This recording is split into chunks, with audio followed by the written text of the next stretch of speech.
बिस्मिल्लाहिर्रहमानिर्रहीम। अस्सलाम वालेकुम डियर स्टूडेंट्स, वेलकम बैक। इस लेक्चर में हम क्वेश्चन नंबर 2 एक्सरसाइज 5.3 का सॉल्व करेंगे। क्वेश्चन नंबर 2 जो है वो फैक्टर थ्योरम से रिलेटेड है, तो इसको स्टार्ट करने से पहले फैक्टर थ्योरम को डिस्कस करते हैं कि फैक्टर थ्योरम क्या होता है। फैक्टर थ्योरम, अगर हमारे पास एक पॉलिनोमियल हो ax square plus bx plus c और इसको किसी एक फैक्टर पर, एक नंबर पर डिवाइड किया जा रहा हो, सपोज वो x प्लस a हो, तो इसको इस पर डिवाइड करने पर जो रिमाइंडर है हमारा वो 0 आ जाए, रिमाइंडर 0 आ जाए तो हम कहेंगे कि ये इसका फैक्टर है, यानी x plus a is a factor of ax square plus bx plus c। जैसे हमने रिमाइंडर थ्योरम में देखा कि हम x प्लस a की x की वैल्यू लेते हैं, x की वैल्यू आती है माइनस a, वो इसमें पुट करते हैं और पुट करने के बाद सॉल्यूशन जो है वो उसका कुछ ना कुछ रिमाइंडर कोई वैल्यू आती है। तो फैक्टर थ्योरम ये है कि जो वैल्यू आती है वो 0 ही आएगी। फैक्टर ये होता है कि अगर हम उसको वैल्यू को पुट करें तो आंसर जो है हमेशा 0 आएगा। अगर 0 ना आए तो वो रिमाइंडर थ्योरम है, और अगर 0 आ जाए तो वो उसका फैक्टर थ्योरम है। यही दोनों में थोड़ा सा डिफरेंस है। तो हम इसके क्वेश्चंस को सॉल्व करते हैं ताकि आपको मजीद इसकी क्लियरेंस आ जाए।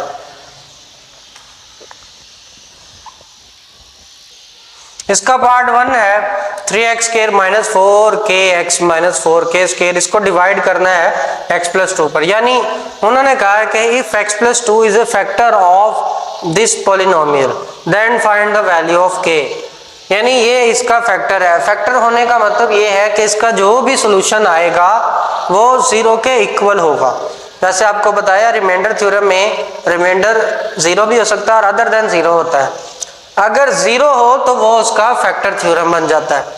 तो इसको सॉल्व करते हैं। उसी तरह से लेट करेंगे हम एक पॉलिनोमियल x के फॉर्म की, क्योंकि वेरिएबल x है, तो 3x square minus 4kx minus 4k square. हम यहाँ से x की वैल्यू लेते हैं, x प्लस 2 को 0 के इक्वल पुट करके x का आंसर आएगा माइनस 2। इस माइनस 2 को इस पॉलिनोमियल में पुट कर देना है। पुट करेंगे x is equal to minus 2, तो p of minus 2 is equal to 3 into minus 2 square minus 4k into minus 2 minus 4k square दी। यहाँ पे हमने इन तमाम जगह पर माइनस 2 जहाँ पे x आ रहा है उसकी जगह पे इसको पुट कर दी। अब माइनस 2 का स्क्वायर होता है 4 और माइनस इंटू माइनस प्लस हो जाता है, 4 2 जा 8 और k साथ में ऐसे ही, और माइनस 4k स्क्वायर माइनस 2 पर। अब इस क्वेश्चन को अगर आप देखें तो इसमें लिखा हुआ है find the values of k। यहाँ पे बुक में वैल्यू एंड वैल्यूज लिखा हुआ है, तो इसके पॉसिबली 2 आंसर आएंगे। हम इसको कर लेते हैं किस तरह से। 3 4 जा 12 plus 8k minus 4k square, p of minus 2 आ गया। अब चूंकि ये इसका फैक्टर है, उन्होंने कहा x plus 2 is the factor of this polynomial, तो हम यहाँ पे एक लाइन लिखेंगे as x plus 2 is the factor of p of x। तो इसका ये मतलब हुआ क्योंकि ये इसका फैक्टर है तो p ऑफ x का आंसर जो है वो 0 के इक्वल होना चाहिए। यानी ये जो हमने p ऑफ माइनस 2 निकाला है x की जगह, क्योंकि हमने माइनस 2 पुट किया है, तो माइनस 2 पुट करने पर जो आंसर है, सोल्यूशन है, वो 0 के इक्वल कर देना है। यानी ये जो इक्वेशन है 12 plus 8k minus 4k square is equal to 0। हम देख रहे हैं यहाँ पे ये पूरी इक्वेशन 4, इनमें से 4 कॉमन आ रहा है, और अगर माइनस 4 कॉमन ले तो ये बन जाता है माइनस 3 और ये बन जाता है माइनस 2k और यहाँ रह जाता है प्लस के स्क्वायर, क्योंकि माइनस हमने कॉमन लिया तो इन दो के साइन माइनस हो गए और ये प्लस हो गया, इज इक्वल टू 0। ऐसा करने से ये इक्वेशन मजीद सिंप्लीफाइड फॉर्म में आ गई। -4 को उधर ले जाके डिवाइड कर देंगे तो के स्क्वायर को पहले लिख लें और उसके बाद -2k और -3 इज इक्वल टू 0 ओवर -4, यानी k square -2k -3 is equal to 0 आ गया। अब ये हमारी जो इक्वेशन है ये इसको दोबारा यहाँ पे लिख लेते हैं। ये जो इक्वेशन है इसमें से हमने k की वैल्यूज निकालनी है, उसके लिए हमें करनी पड़ेगी इसकी mid term break. Mid term break कैसे करेंगे, हमने 5.2 में इसको अच्छी तरह पढ़ लिया। इसके शुरू में 1 आ रहा है, इसके शुरू तो ये 1 जो ऐसे मल्टीप्लाई होता है, हमारा टारगेट है -3। जहाँ पे माइनस हो तो हमने इसके जो फैक्टर सोचने हैं -2k के, वो ऊपर की तरफ जाएंगे, यानी 2 से बड़ा 3 है और 1, तो 3 को 1 से मल्टीप्लाई करें 3 ही आता है, लिहाजा हमारा पहले नंबर पर ही फैक्टर आ गए, यानी हम करेंगे -3k और प्लस k। एक जब यहाँ पे माइनस होता है तो एक फैक्टर जो है माइनस का होता है, दूसरा प्लस का होता है। प्लस किसके साथ लगाना है, माइनस किसके साथ लगाना है, वो डिपेंड कर रहा होता है जो सेंटर वाली मिड जो टर्म है उसके साथ क्या साइन है। इसके साथ माइनस है तो लिहाजा 3 के साथ माइनस आएगा और नेक्स्ट वैल्यू के साथ वो प्लस आएगा, और 1 के या खाली के लिख दें फर्क नहीं पड़ता, -3 वैसे ही इज इक्वल टू 0। अब इनकी पेयरिंग बना लेनी है और देखना है कॉमन क्या आता है। इन दोनों में से कॉमन k आ रहा है और यहाँ से 3 बचा, इन दोनों में से कुछ भी कॉमन नहीं आ रहा तो 1 लिख देंगे, k -3 इक्वल्स टू 0।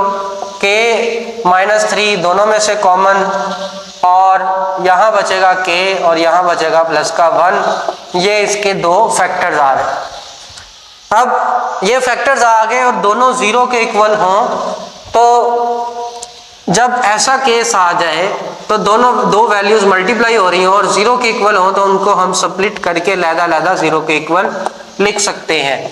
तो ऐसा ही करेंगे, k -3 को 0 के इक्वल पुट करेंगे और k +1 को 0 के इक्वल पुट करेंगे।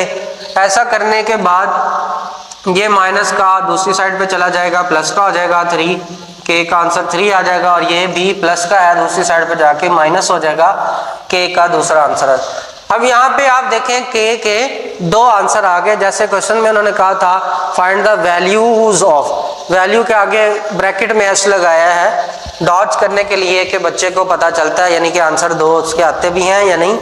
तो इस तरह से हमारे 2 ही आंसर आएंगे, और 2 आंसर कब आते हैं, जब हमें किसी भी जिस वेरिएबल को हमने सॉल्व करना होता है, यानी यहाँ पे हमने इसको सॉल्व करना है, जिसको हमने सॉल्व करना होता है उसकी जितनी पावर होती है उतने आंसर आने चाहिए।